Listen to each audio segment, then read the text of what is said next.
नमस्ते, जय हिंद दोस्तों। Welcome to my YouTube channel, जहां पर हम लोग बात करते हैं एजुकेशन, अवेयरनेस एंड वैल्यूज़ की। तो आज के इस खास वीडियो में हम लोग बात करेंगे इंडिया के कुछ मोस्ट प्रेस्टिजियस जॉब्स के बारे में, जो है IAS, IPS, IRS and IFS। These are not just a jobs, these are dreams, these are missions। ये एक ऐसी ड्रीम है जिसे लाखों लोग हर साल देखते हैं। अगर किसी को भी इन जॉब्स के बारे में पता चल जाए तो बस एक ही मन करता है, चाहे कितनी भी मेहनत क्यों ना करनी पड़े, I will make it, I will serve my nation। So first is IAS officer। These are the planners and the implementer of the system। जिले के DM, सचिवालय के सचिव यही होते हैं। IAS officer run the system from the grassroots to the top level। इनका काम होता है पॉलिसीज बनाना, उसे ग्राउंड लेवल तक पहुंचाना और ये सुनिश्चित करना कि गवर्नमेंट की पॉलिसीज इफेक्टिवली जनता के पास पहुंच रही है या फिर नहीं। Moving forward and the next one is IPS officer, Indian police service. ये कानून व्यवस्था के रखवाले होते हैं। From controlling crime to managing national security, they ensure peace, justice and order. Next is IFS, Indian foreign service, Bharat के अंतर्राष्ट्रीय चेहरे। इनका काम होता है अदर कंट्रीज से फ्रेंडली रिलेशन मेंटेन रखना, डिप्लोमेसी के जरिए शांति और समझ को बढ़ाना और साथ ही साथ इंटरनेशनल ट्रेड एंड कॉमर्स को प्रमोट करना।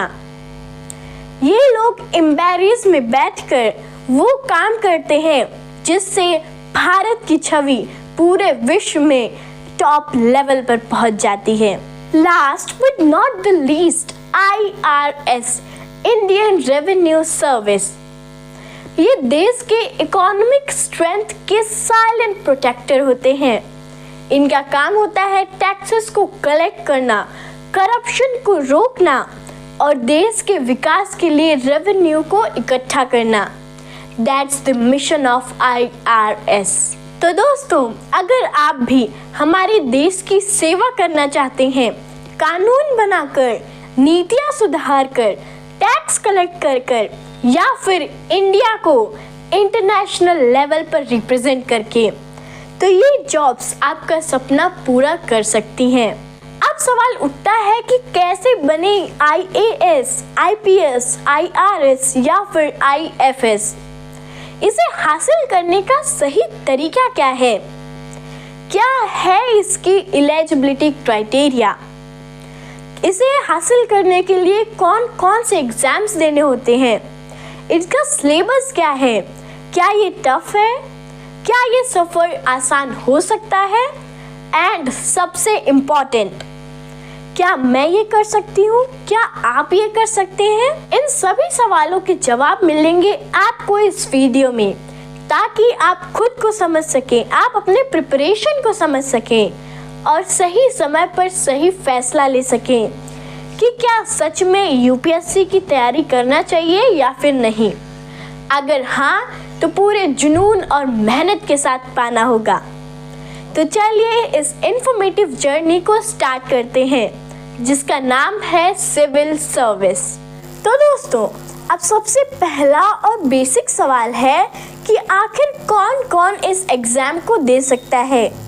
तो अगर आपने मान्यता प्राप्त यूनिवर्सिटी से ग्रेजुएशन किया है तो हाँ, आप इस एग्ज़ाम को दे सकते हैं। ये फ़र्क नहीं पड़ता कि आपने आर्ट्स लिया, कॉमर्स लिया या फिर साइंस, UPSC सबके लिए है। बस ज़रूरत है तो बड़े सपनों की, सच्ची मेहनत की और देश के लिए कुछ करने की आग की। UPSC की इस जर्नी को स्टार्ट करने से पहले हमें फिल करना होता है एक फॉर्म, जिसे हम लोग कहते हैं सिविल सर्विस एग्जामिनेशन फॉर्म। इसके बाद पहला स्टेप आता है प्रिलिमिनरी एग्जामिनेशन, जिसे हम लोग प्रीलिम्स कहते हैं। ये एक स्क्रीनिंग टेस्ट होता है जहाँ पर देखा जाता है आपका एटीट्यूड, आपकी अंडरस्टैंडिंग, आपकी मेंटल स्ट्रेंथ और आपके अंदर की कैपेबिलिटी। क्या आप प्रेशर में सही निर्णय ले सकते हैं? क्या आपके अंदर वो मैच्योरिटी है जो एक जिम्मेदार ऑफिसर में होनी चाहिए? यूपीएससी ये सब पहले ही राउंड में तय कर लेता है। क्या आप वो उम्मीदवार हैं जिसके अंदर वो पोटेंशियल है कि वो देश को आगे ले जा सकता है? तो दोस्तों, प्रीलिम्स में 2 पेपर होते हैं और दोनों ही एमसीक्यू यानी ऑब्जेक्टिव टाइप क्वेश्चन के फॉर्मेट में होते हैं। फर्स्ट होता है जनरल स्टडीज़ का, जिसे हम लोग जीएस फर्स्ट भी कहते हैं। इसमें 100 क्वेश्चंस होते हैं विद टोटल मार्क्स 200, यानी 2 marks for each question and the time given is 2 hours। तो दोस्तों, अब हम लोग बात करेंगे जीएस पेपर फर्स्ट के सिलेबस के कुछ मुख्य टॉपिक्स के बारे में, जिसमें से हमारा सबसे first and most important topic है current event of national and international importance, जिसे हम लोग करंट अफेयर्स की श्रेणी में रखते हैं।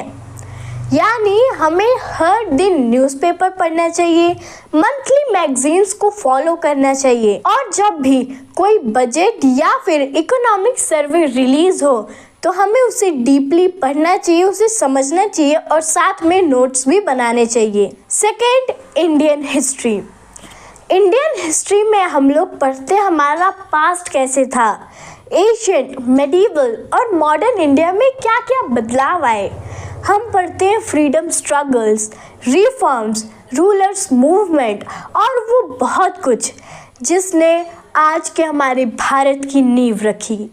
Third, Indian and world geography, यानी इसमें हमें social, economic and physical geography की समझ होना बहुत ज़रूरी है।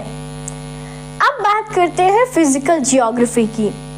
फिजिकल जियोग्राफी वो धरती का पार्ट होता है जो नेचुरली बना होता है, जैसे कि लैंडफॉर्म्स, रिवर्स, ओशियंस और एटमॉस्फेयर। धरती कैसे बनी, प्लेट्स कैसे टकराई और माउंटेन्स बने, ओशियंस कैसे फैले, क्लाइमेट कैसे बदलता है, ये सारे नेचुरल प्रोसेस के बारे में हम लोग फिजिकल जियोग्राफी में पढ़ते हैं। अब हम लोग बात करेंगे इकोनॉमिक जियोग्राफी के बारे में। इकोनॉमिक जियोग्राफी में हम लोग पढ़ते हैं कौन से इलाके में कौन सी फसल उगती है, कौन सी इंडस्ट्री कहाँ पर है, ट्रांसपोर्ट और ट्रेड कैसे होता है और कौन से रीजन में कौन कौन से रिसोर्सेज अवेलेबल हैं। यानी धरती की बनावट और पैसों का कनेक्शन, यही है इकोनॉमिक जियोग्राफी। अब बात करते हैं सोशल जियोग्राफी की। सोशल जियोग्राफी बताता है कि कैसे इंसान धरती पर रहते हैं, कैसे उनकी पॉपुलेशन, लैंग्वेज, रीजन, कल्चर और लाइफस्टाइल, ये सब जियोग्राफी से जुड़ा हुआ है। अब फोर्थ है politic and governance. Politic of India के ज़रिए हमें ये पता लगता है कि कैसे बना हमारा कॉन्स्टिट्यूशन, इसका डेवलपमेंट कैसे हुआ और कौन कौन से पावर्स और प्रिविलेजेस इसमें दिए गए हैं।